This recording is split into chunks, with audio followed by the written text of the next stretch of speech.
Bonjour tout le monde, j'espère que vous allez bien. On se retrouve aujourd'hui pour mes lectures du mois d'octobre, car oui, c'est déjà le mois de novembre, c'est passé super vite et on arrive déjà à la fin de l'année.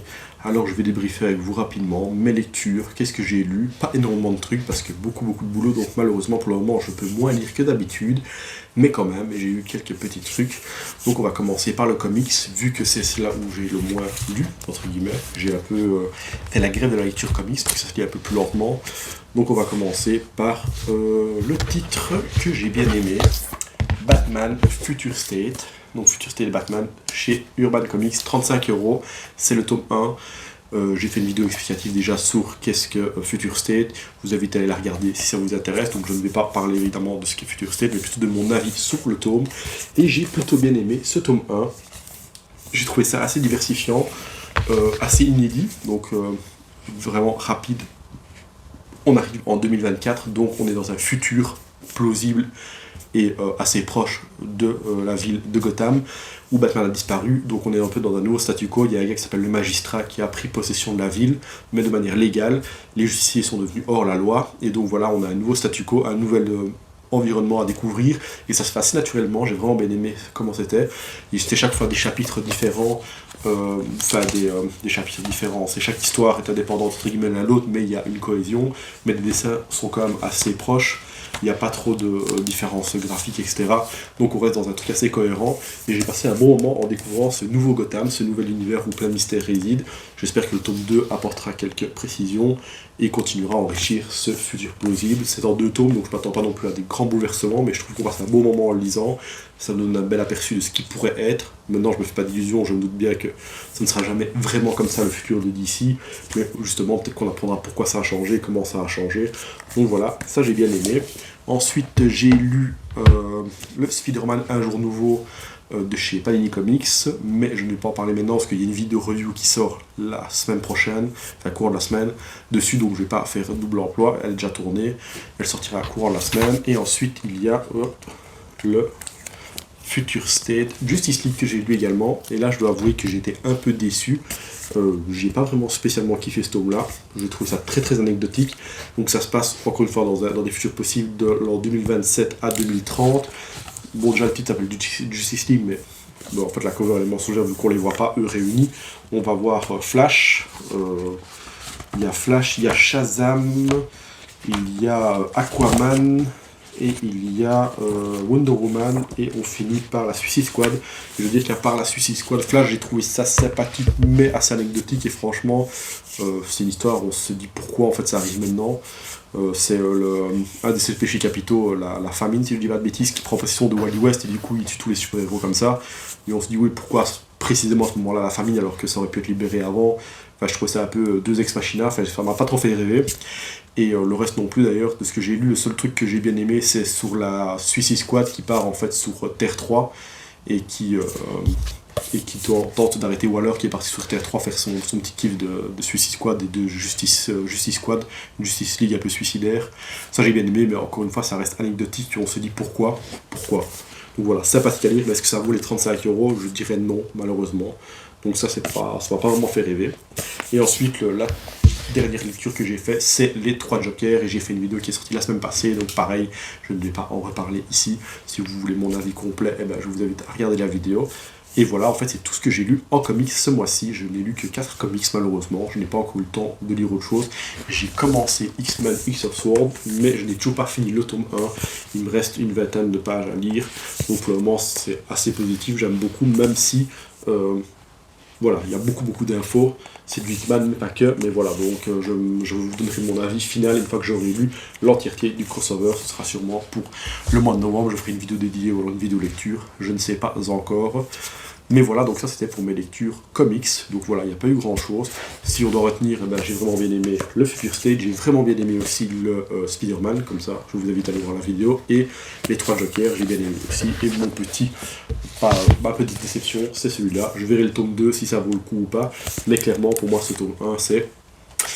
Dites-moi en commentaire si vous avez lu, si vous avez bien aimé, ce que vous en pensez. Peut-être que j'ai loupé des trucs ou que ça ne m'a pas particulièrement touché, mais voilà, dites-moi en commentaire ce que vous avez lu de Justice League, ce que vous avez aimé ou comme moi, vous avez été déçu de la lecture. Et on va passer maintenant au manga. Alors les mangas, il y a un peu plus, on va commencer directement par la nouvelle grosse sortie, vous en avez sûrement déjà entendu parler, Keiju 8, c'était le truc, on en a parlé, reparlé, re-reparlé, des chiffres de vente, nous on a plus parlé de la com que du manga en lui-même, et franchement au début, je dois dire que je ne voulais pas spécialement le lire, parce qu'on en parlait tellement que je me suis dit, ça pue, c'est bizarre, souvent quand on en fait trop, c'est qu'en fait il y a un truc à cacher, mais étonnamment, je l'ai quand même lu quand il arrive à la librairie, et j'ai vraiment bien aimé. Ok, ça reste classique, même si je trouve qu'il y a quand même des variantes. Là, on est plus sur un jeune héros qui va devenir super balèze. On est sur un gars un peu loseman de 32 ans qui a l'impression d'avoir déjà sa vie et sa jeunesse passée derrière lui, mais qui par la force des choses va se transformer en Keiju. Donc en lui, qui est la 8e espèce de Keiju qui a été découverte. On ne sait pas ni comment ni pourquoi. Enfin, on sait pourquoi, mais pas. Non, on sait comment plutôt, mais pas pourquoi. Mais ça va changer sa vie, mais encore une fois, il est encore un peu dépassé par les événements, et il y a vraiment un renouveau, je trouve, et donc on a une bonne dose d'humour, on a du suspense, il y a de l'action, on passe à très bons moments, ça se lit très vite, mais ça se lit très bien, et on a vraiment, moi j'ai vraiment été happé dans le récit, parce que franchement quand j'ai commencé, je me suis dit ouais, en fait on suit un gars, il a 32 ans, sa vie elle est foutue, il est super nul, c'est un peu bizarre, et puis voilà, une fois que ça commence, une fois que la transformation commence, tout s'enchaîne, et c'est vraiment très kiffant, et puis la fin c'est un énorme cliffhanger, donc je me réjouis de lire le tome 2, donc je valide totalement Keiju 8. Ensuite, autre gros coup de cœur, comme toujours, Jujutsu Kaisen, j'adore, là pour le moment dans les mangas, il n'y a aucun qui m'ont déçu de ce que j'ai lu ce mois-ci. Le drame de Shibuya, l'ouverture, là, Jujutsu Kaisen, ça monte crescendo, c'est toujours de mieux en mieux, je trouve, depuis quelques tomes. Et donc là, on a donc les fléaux qui ont décidé de prendre Shibuya en otage pour tendre un piège à Gojo. Gojo qui est une super masterclass, le gars, c'est le personnage, même il enterre Kakashi totalement, qui était déjà pour moi la masterclass de Naruto.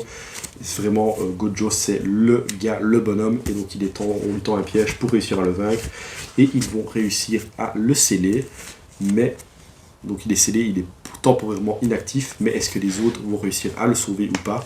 Là, on est en plein dedans, il faudra lire le tome suivant pour en apprendre plus, mais franchement, ça commence à vraiment bouger, on en apprend un peu plus sur la jeunesse de Gojo, sur son clan, etc. C'est vraiment très intéressant, j'ai vraiment kiffé ce tome-là. Est-ce que vous lisez Jujutsu Kaisen, vous êtes à jour dessus, vous aimez bien? Dites-moi tout, vraiment très bon. Pareil si vous avez lu Keiju Ace, si vous avez bien aimé. Ensuite, autre manga, Blue Lock, le tome 4.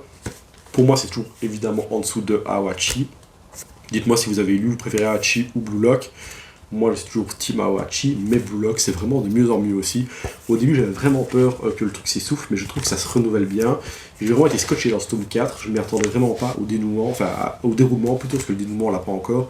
Au déroulement du tome, à la façon dont ça allait se passer, etc. Je pensais que ça allait être un peu téléphoné, mais pas du tout, même si évidemment sur la fin on se doute bien qu'ils vont pas être éliminés, mais j'aime bien comment tout se met en place, etc.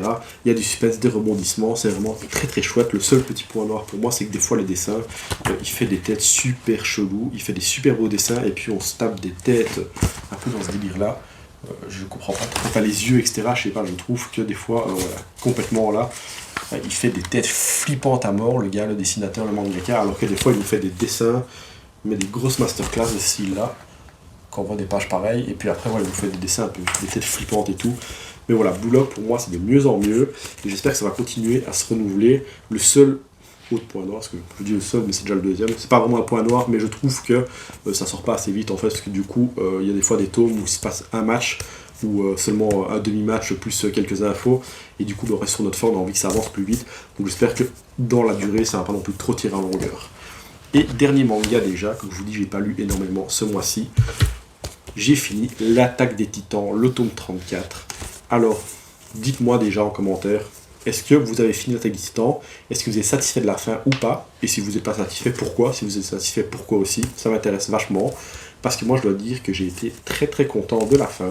Ça a été vraiment une très belle aventure. Et je dois dire que le dénouement ne m'a pas vraiment déçu. Un peu expéditif, parce qu'au final, depuis 2 tomes, ça tirait un peu en longueur sur le grand terrassement, etc.